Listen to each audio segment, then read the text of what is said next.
हम आप सब बाबा साहब भीमराव अंबेडकर जी को बहुत सम्मान करते हैं। बाबा साहब भीमराव अंबेडकर जी का योगदान इस देश के संविधान बनाने में। साथियों नमस्कार, मैं हूं पराग और आप सभी का एक बार फिर से बहुत बहुत स्वागत करता हूं। साथियों, कल बहुजन समाज पार्टी के लोगों ने एक बड़ा प्रोटेस्ट किया है और ये प्रोटेस्ट इसलिए हुआ है कि जो अमित शाह का बयान आया था वो बहुत ही दुखदाई था, दलितों के लिए अपमानजनक था, दलितों की भावनाएं आहत हुई है। उसको लेकर के दलित समाज ने सड़कों पर प्रोटेस्ट किया। साथ में जो महाराष्ट्र के परभणी में मामला हुआ था, दलित सूर्यवंशी की पुलिस कस्टडी में मौत हुई थी, उसको लेकर के भी बड़ा प्रोटेस्ट हुआ है। ये आपको बताऊंगा, लेकिन आप सोचिए, कल्पना आप नहीं कर सकते कि जिस बाबा साहब को कांग्रेस ने कभी साकार रूप से अपनाया ना हो, वो आज बाबा साहब की तस्वीर को लेकर के संसद से सड़कों तक दौड़ाहट कर रही है। आप यकीन नहीं मानेंगे, बाबा साहब ने जो मेहनत किया था वो आज दलितों को सामने दिखाई दे रहा है। दरअसल आपको बता दें कि बाबा साहब को लेकर के बड़ी अपडेट है, वो मैं आपको बताऊंगा, लेकिन आप कल्पना करिए कि बाबा साहब की 21वीं सदी है ये। किसी ने सच कहा था कि जो 21वीं सदी होगी वो अंबेडकर की होगी। बाबा साहब डॉक्टर भीमराव अंबेडकर हमेशा से यही प्रयास करते थे कि जो पिछड़ा समाज है, दलित आदिवासी समाज है, महिला समाज है, वो ज़्यादातर पढ़ाई पर फोकस करे, क्योंकि उन्हें पता था जो समाज पढ़ लिख लेगा उसी के हाथ में इस देश की सत्ता की चाबी भी होगी और इस देश के पूरे समाज के लोग उसी के हाथों में होंगे।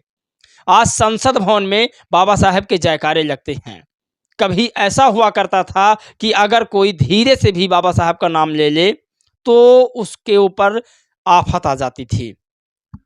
जब मानवर साहब ने इस प्रोसेस को शुरू किया था, बहुजन मूवमेंट को, बामसेब की शुरुआत किया था, तब मानवर साहब चुपके चुपके से लोगों से मिलते थे, क्योंकि उस समय पर ज़्यादा मनुवाद हावी था। बाबा साहब के जाने के बाद मानवर साहब को जब इस बात की जानकारी हुई, बाबा साहब ने हमारे लिए क्या किया है, तो उन्होंने अपनी नौकरी छोड़ दी। ये बात पूरे देश को पता है और नौकरी बाबा साहब के सम्मान में मानवर साहब ने छोड़ दिया, लोगों से मिलना शुरुआत किया और पूरे देश में बहुजन आंदोलन शुरू कर दिया। और उन्होंने 1982 में बहुजन समाज पार्टी का भी निर्माण कर दिया। बहुजन समाज पार्टी सत्ता में आई। बाबा साहब, मानवर साहब, दलित पिछड़े बहुजनों के जितने महामानव थे, उन तमाम लोगों की मूर्तियां बनवाई, उन लोगों को तमाम जगहों पर पार्क के माध्यम से, मूर्तियों के माध्यम से फिर से जिंदा करने का काम किया। मायावती जी की मेहनत आज दिख रही है, मानवर साहब की मेहनत आज दिख रही है। संसद भवन में बाबा साहब की तस्वीर लगाने को लेकर विवाद हुआ करता था, लेकिन आज आप यकीन नहीं मानेंगे, तस्वीर आप देखिए, हर टेबल पर आपको बाबा साहब की तस्वीर मिलेगी।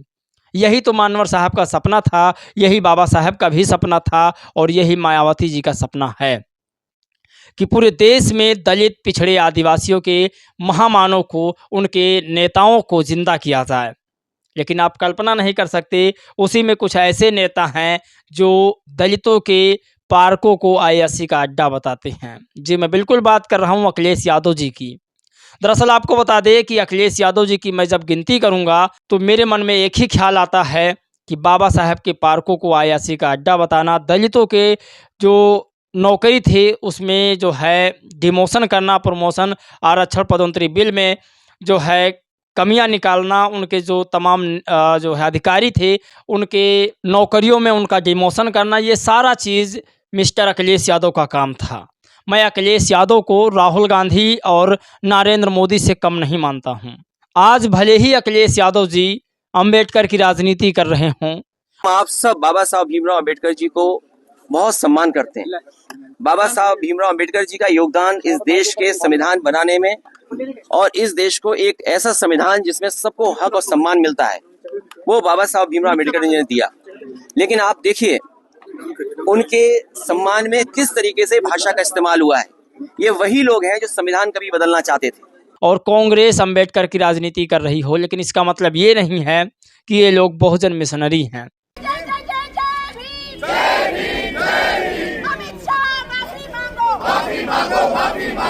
इस बात को आपको ध्यान रखना होगा। असल में बहुजन मिशनरी इस देश में एक ही पार्टी हो सकती है, वो है बहुजन समाज पार्टी।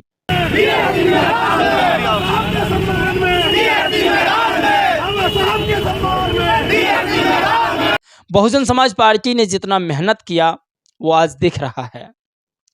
3 बार समाजवादी पार्टी की सरकार बनती है भारत में, उत्तर प्रदेश में। 1 बार अखिलेश यादव जी की बनती है, 4 बार हो गई। 4 बार बहुजन समाज पार्टी की सरकार बनती है। उन्होंने पेरियार ललई सिंह जी को जिंदा किया, पेरियार ईवी रामास्वामी जी को जिंदा किया, और उन्होंने बाबा साहब, मान्यवर साहब, तमाम लोगों को बहन जी ने मूर्तियों के माध्यम से, किताबों के माध्यम से, पार्क के माध्यम से जन जन तक पहुंचाने का काम किया। अगर अखिलेश यादव जी बहुजन समाज से आते तो क्या उन्हें नहीं करना चाहिए था? लेकिन खैर, जब जागो तब सवेरा। अखिलेश यादव जी इस समय अगर बहुजनों की राजनीति कर रहे हैं तो मुझे पूरा उम्मीद है कि सबसे पहले वो जितने अपने सांसद हैं उन लोगों से कहें कि मानवर श्री कांसीराम साहब को भारत रत्न से सम्मानित करने के लिए संसद भवन के अंदर आवाज़ उठाएं। अगर उनके सांसद ऐसा करते हैं तो मैं मानूंगा असल में वाकई में बहुजन हितैषी अब बनने लगे हैं अखिलेश यादव। दोस्तों, बाबा साहब को जीते जी कांग्रेस ने कभी भारत रत्न से सम्मानित नहीं किया। मैं बात खरी करता हूं, आपको पसंद आए या ना पसंद आए। आज अगर आप कांग्रेस और समाजवादी पार्टी तीनों मिलकर के मानवर श्री कांसीराम साहब को भारत रत्न से सम्मानित करा देती है तो मैं समझूंगा कि जब जागो तब सवेरा, वाकई में ये सच्चाई है। तो ये सबसे बड़ी खबर है, इसे आपको समझना होगा, हमें समझना होगा कि राजनीति करने के लिए तस्वीर उठाना अलग बात है। और बहन जी भले ही आज कम बोलती हूँ, लेकिन तब भी बहन जी बहुजनों के लिए सबसे बड़ी नेता हैं। मैं बहन जी को इसलिए मानता हूँ क्योंकि बहन जी ना नास्तिक हैं और ना ही बहन जी आस्तिक हैं। बहन जी वास्तविक हैं और बहन जी को पता है कि हमें कैसी राजनीति करना है। बिना वोट के, नफ़ा नुकसान के अपनी राजनीति वो करती हैं। तो आज सबसे बड़ी खबर ये है कि बहुजन समाज पार्टी ने बाबा साहब के सम्मान में मेरठ में प्रोटेस्ट किया।